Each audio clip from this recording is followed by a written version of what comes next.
Bienvenidos y bienvenidas a un episodio más de Moldeadas. Conociendo al Dios que nos transforma. Hoy tenemos un nuevo episodio más, hemos hablado ya, vamos 6 capítulos de los Increíble, capítulos de ¿verdad? Dios. Por Hoy la vamos a gracia. entrar al sexto, así es que si no has visto los anteriores episodios, te invito a que vayas y cheques los videos anteriores. Sí, hoy tenemos un atributo muy especial y del cual siempre hacemos referencia, y es acerca de la misericordia de Dios. ¿Y qué es la misericordia? Hemos hablado de la gracia en el capítulo anterior y hoy vamos a hablar de la misericordia. Usualmente usamos los dos atributos, Juntos, ¿no? ¿cierto? Sí. Y la gracia es que se nos da aquello que no merecemos, pero la misericordia es que somos tratados no como merecemos, sino como no merecemos. Es no recibir Es de no lo recibir que sí mereces. de lo que sí Qué mereces. fuerte, ¿no? Sí, O sea, es- realmente nosotros no nada, no merecemos nada. Pero Dios nos da, Y bueno, Y no aún nos, lo no que nos trata. merecemos, el Señor permite que no lo recibamos. Wow. Sí, increíble, es increíble. De verdad es súper profundo si entramos a meditar acerca de la misericordia de Dios. Y hoy quiero compartirles una frase de A.W. Tozer que dice: ¿es que acaso Dios está mostrando misericordia porque Jesús murió en la cruz? No. Jesús murió en la cruz porque Dios está mostrando su misericordia. Fue la misericordia de Dios la que nos dio el Calvario. ¿Por qué? Porque la realidad es que nosotros deberíamos haber recibido la muerte. Nosotros deberíamos haber experimentado el dolor, la muerte, la separación que Cristo experimentó en la cruz. Pero fue la misericordia de Dios la que hace que sea Él la que la reciba y no yo. Eso es misericordia. Así es. Y es algo tan profundo que lo vamos a ver. Incluso nosotros, como vimos nuestro curso de Antiguo Testamento, ¿verdad? Sabemos que Integridad y sabiduría. en Directo Sabiduría, por favor, va a haber un descuentito ahí para que se registren de parte de Moldeadas. Su bono. Pero ciertamente hemos visto, y Miguel va a decir que cada libro del Pentateuco va a ejemplificar un atributo de Dios, ¿verdad? ¿Y cuál es aquel libro que ejemplifica la misericordia de Dios? Éxodo. El Éxodo. Sí, porque vemos a un Dios que trata a un pueblo que ni siquiera quiere saber nada de él. Y no solamente trata con él, no solamente lo salva, sino que le da señal tras señal. Todo, o sea, ustedes leen Éxodo y ustedes dicen, pero Israel no se merece que Dios los trate así, que sea tan bueno con ellos, que tenga tanta paciencia con ellos, que les muestre una y otra vez. Y Dios lo hace con paciencia y amor, mostrando su misericordia a cada uno de los actos que Israel, si fuéramos nosotros, la verdad, cataplim, le hubiéramos dado a Israel, dame un pueblo nuevo. Eso no quiero. Pero qué hermoso es ver también cuando se muestra que Dios los escucha. O sea, ellos estaban viviendo una opresión muy fuerte. Estaban siendo esclavizados en toda su magnitud. O sea, si estamos hablando de lo que significa ser esclavo, el pueblo de Israel era un ejemplo de eso. Y ellos claman, ellos querían ser salvos, querían liberarse de toda esa opresión. Dios no es ajeno a eso. No es ajeno para nada, no igual pasa con nosotras, ¿no? No es Sí, ajeno para al mí sufrimiento. es casi imposible de entender como un ser perfecto, un ser puro, un ser bueno, un ser que en él no hay un ápice de maldad, que no hay pecado. ¿Cómo es posible que ese ser se entrega y nos trata totalmente opuesto a lo que nosotros merecemos, ¿no? Eso es, para mí, es completamente incomprensible, y lo único que crea es un profundo agradecimiento de vivir una vida buscando recordar. Por eso es que hay una frase que solemos usar, ¿no? Dios es bueno y para siempre su misericordia, porque cuando algo bueno nos pasa, tratamos de reenfocarnos a la realidad. La realidad no es que esto me pasó porque yo lo logré, y lo que hablamos cuando hablamos de gracia, ¿no? Sino la realidad es que esto me pasó porque Dios es bueno y para siempre su misericordia, porque no me ha tratado como yo merezco ser tratada. Esa frase me recuerda a cierta persona muy especial para nosotros. Saludos especiales a Pepe Mendoza. Y saben que recuerdo también la parábola del hijo pródigo. Y esta es una misericordia tan grande. Y el hijo pródigo, bueno, tanto el hijo menor como el hijo mayor nos refleja también a nosotros, ¿verdad? Sí. Porque tanto bien podríamos ser aquel hijo que se fue de su casa a derrochar todo, a malgastar en placeres, en banalidades. ¿Y el padre cómo lo recibe? Con los brazos abiertos. Le da una túnica, le da un anillo, le da calzado y encima manda a hacer un banquete. Cuando en teoría ya le había dado su parte, ¿no? Ya, Claro, Ya le había dado no lo que le tenía tocaba. nada Sí. más que darle, ¿no? Pero lo recibe así. Yo creo que ese es como el reflejo de finalmente cómo Dios siempre tiene su corazón dispuesto. O sea, no es ese Dios que machaca nuestro pecado, que machaca nuestro error, o que nos deja sufriendo. No, su misericordia es así de gigante. Y eso me hace pensar mucho en mí, ¿no? Cuando alguien peca contra mí, o cuando alguien peca, incluso estoy pecando pecando. Mi subconsciente. Estoy pensando en mi propia relación con mis hijos, ¿no? Cuando ellos se equivocan, o cuando veo que alguien se equivoca, mi corazón lo primero que tiende a hacer es, te lo mereces, pues, pero si esto de acá te dije que no lo hicieras, ¿me hiciste caso? No, ahí está pues tu consecuencia, ahora hay que asumir las consecuencias, hijita. Entonces, ese es como la tentación a la que mi corazón va cuando alguien peca, alguien se equivoca, alguien hace algo que sabía que no debía hacerlo y lo hace. Y como seres caídos, digamos que nuestra primera respuesta suele ser esa. Pero cuando yo volteo y miro cómo Dios me ha tratado, cuando yo volteo y miro la cruz, cuando yo volteo y miro la obra de Dios en mi vida, me doy cuenta que el Señor lo último que hace es eso. ¿Qué hace Dios? Dios se compadece activamente. Me encanta esa palabra porque Él está activamente compadeciéndose de mi propio sufrimiento. Aún ese sufrimiento es parte de mi pecado. Es producto de mi desobediencia. Y el Señor trae disciplina a mi vida, que es una posibilidad. Sí. Aún eso, Dios podría decir, ahí está pues, ahí está. Ahora, pasa tu disciplina y después te acercas otra vez a mí. No es así. Pero Dios no hace eso. Dios está sufriendo conmigo porque Él sufre por lo que el pecado trae, porque el pecado trae muerte. Yo creo que a veces lo que pasa es que nosotros no lo vemos, o sea, no entendemos eso, ¿no? Pero Dios no está. Estoy pasando sufrimiento, ok, pero Dios no está. ¿Dónde está Dios? No lo ves porque, otra vez, ¿no? Nuestras expectativas y nuestra concepción de lo que significa quién es Dios, ¿no? O de lo que significa su misericordia. Queremos lo que nosotros queremos a nuestra manera, recibirlo de nuestra manera, porque pensamos que como lo queremos, así tal cual, es mucho mejor, pero no.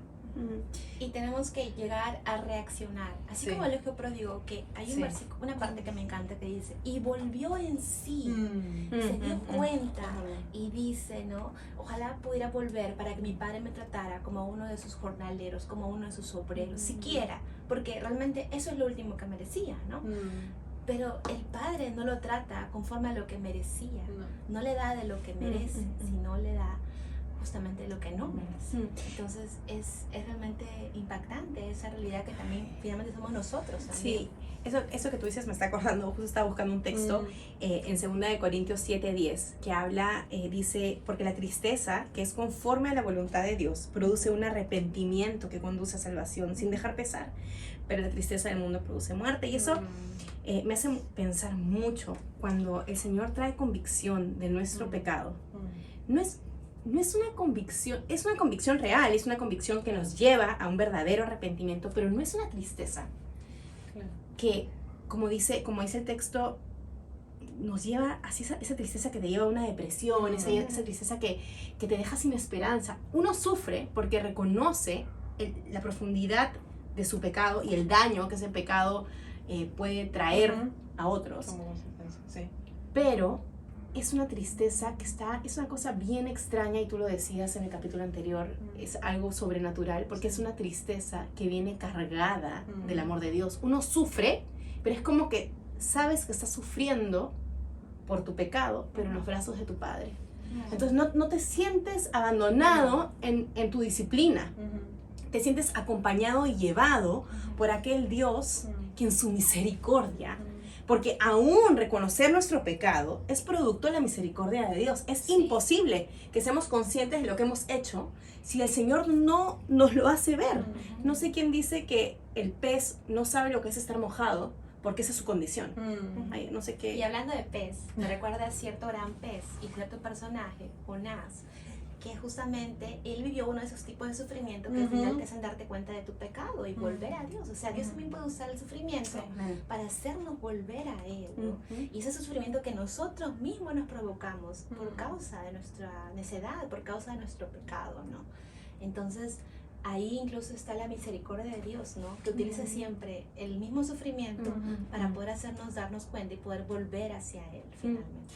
Sí, y es es esta misericordia, como dice Cari, que produce sufrimiento. Pero ustedes se ponen a pensar, Dios siendo justo, siendo santo, si Él impusiera su ira frente a nuestro pecado, su justicia, ¿quién puede decirle, digan ustedes, algo? No, nada.